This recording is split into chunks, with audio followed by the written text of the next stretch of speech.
Hello बच्चों, आइए प्रश्न को देखते हैं। तो प्रश्न में दिया है, एक कार्बोनिल यौगिक में 69.77% 6% हाइड्रोजन तथा शेष ऑक्सीजन है। यौगिक का आणविक द्रव्यमान 86 है। यह टॉलन अभिकर्मक को अपचयित नहीं करता, परंतु सोडियम हाइड्रासल्फाइड के साथ योजक यौगिक देता है तथा आयोडोफॉर्म परीक्षण देता है। प्रबल ऑक्सीकरण पर एथेनाइक तथा प्रोपेनाइक अम्ल देता है। यौगिक की प्रभाविक संरचना लिखिए। आइए मुख्य अवधारणा की चर्चा करते हैं। मुख्य अवधारणा।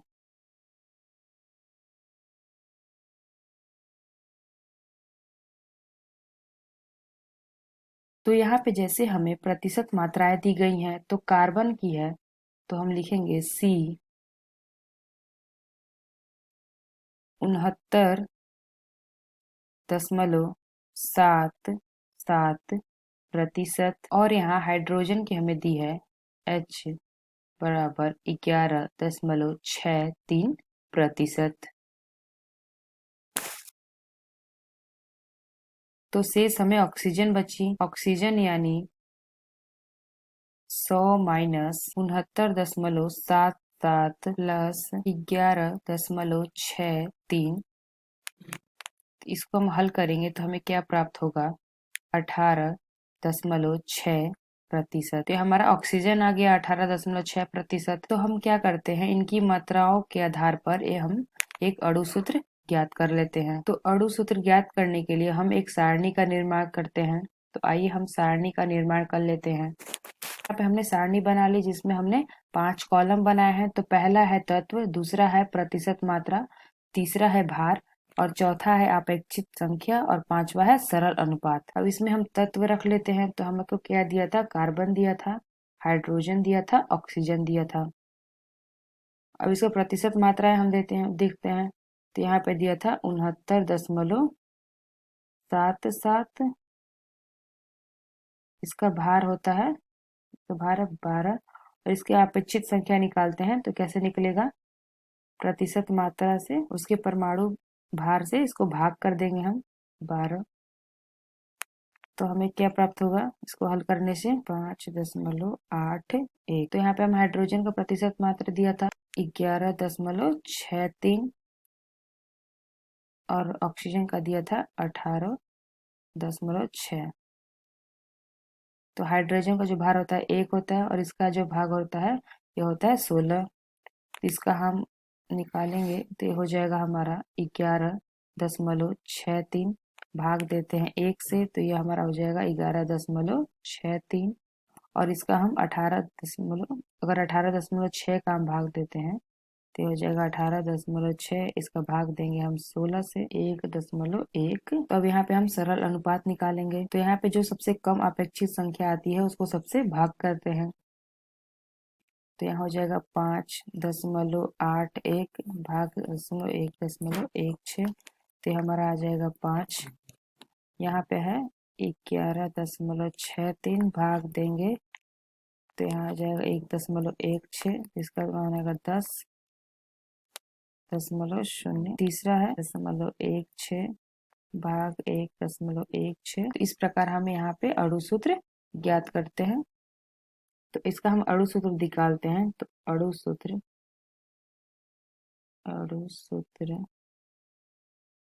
ये होता है C5H10O5। तो हमारा अणु सूत्र आ जाता है C5H10O1।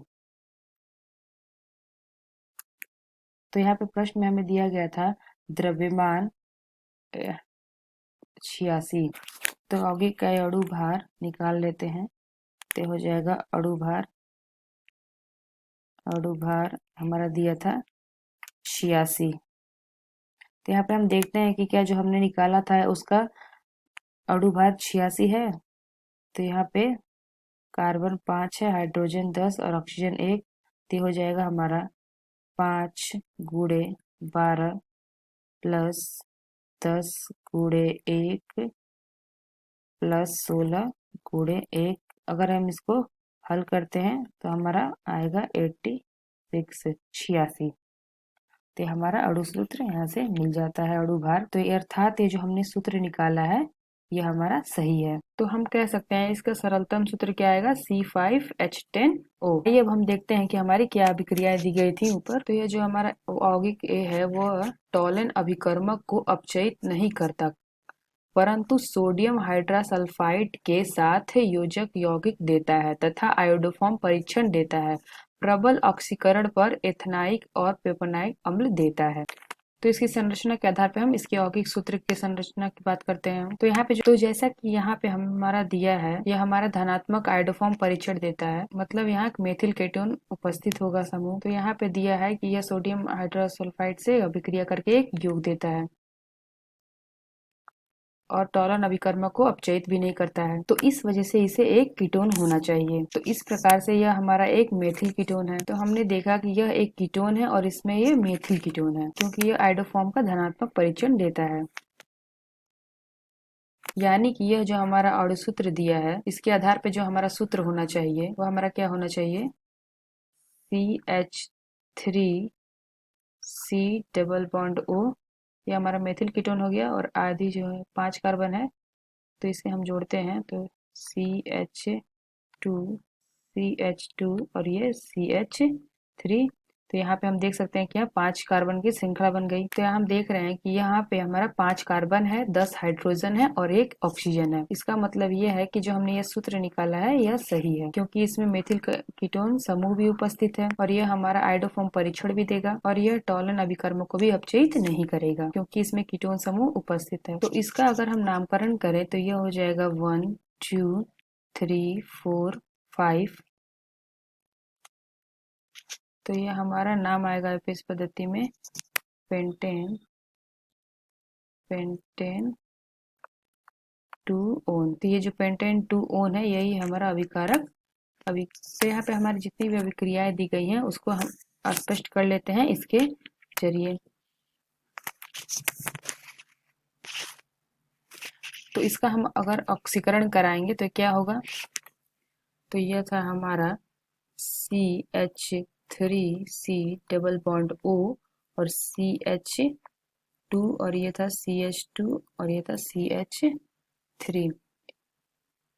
इसका हम ऑक्सीकरण कराएंगे तो हमें क्या होगा, इसको हम क्या ऑक्सीकरण कराएंगे K2Cr2O7 और ये ऑक्सीजन। तो इसका क्या होगा, तो यहाँ से हमारा बंध टूटेगा तो हमें क्या प्राप्त होगा, CH3C डबल बॉन्ड O और OH यहाँ हो जाएगा और प्लस क्या मिलेगा हमें, CH3 CH2 और C, इसमें यह परिवर्तित हो जाता है। तो ये इस प्रकार यह हमारा एथेनोइक अम्ल है और ये हमारा प्रोपेनोइल अम्ल है। तो इस प्रकार से हमारी पहली अभिक्रिया हो गई। ये हमारा है प्रोपेनोइक प्रोपेनोइक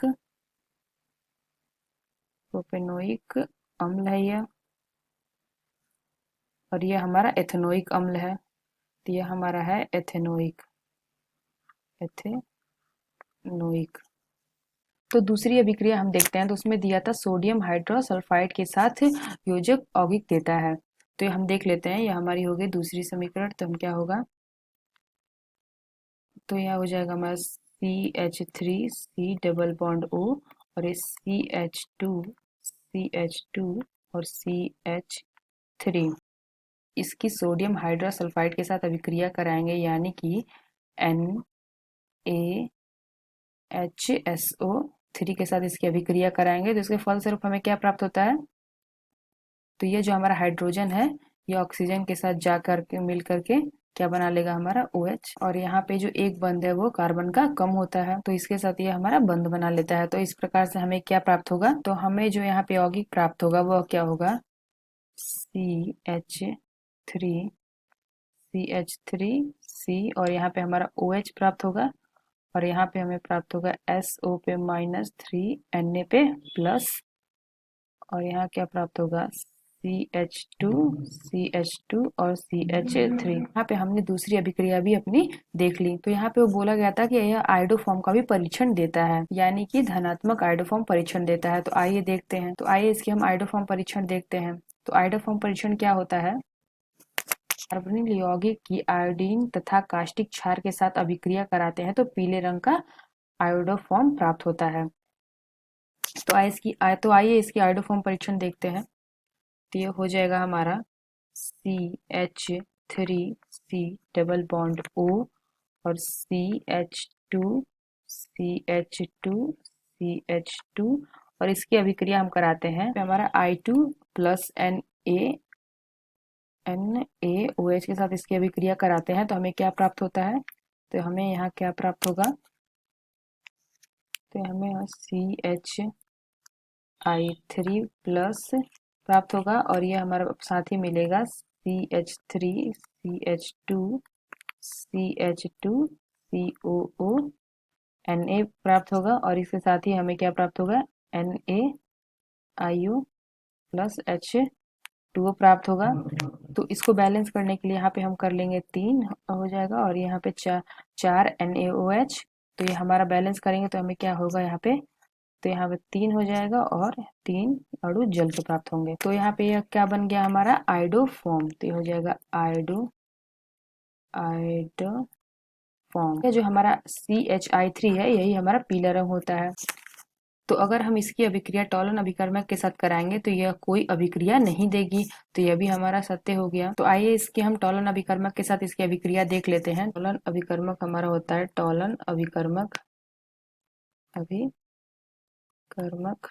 जो होता है तो ये हमारा क्या होता है? Ag2O होता है। तो इसकी हमें अभिक्रिया कराते हैं तो ये हो जाएगा हमारा CH3C double bond O CH2 और CH3 इसकी अभिक्रिया हम कराते हैं Ag2O के साथ तो ये हमारी कोई अभिक्रिया नहीं देगी। इस प्रकार हमने देखा कि जो हमारा पेंटेन 2 ओन है ये सारी अभिक्रियाएं दे रहा है और टॉलन अभिकर्मक नहीं दे रहा है। तो ये जो हमारा पेंटेन 2 ओन है ये सारी अभिक्रियाएं दे रही हैं। तो जो प्रश्न में हमसे पूछा गया था तो यही पेंटेन 2 ओन हमारी इच्छित यौगिक है जो सारी अभिक्रियाएं देती है और टॉलन अभिकर्मक नहीं देता है। तो आशा करते हैं आपको समझ में आया होगा। धन्यवाद।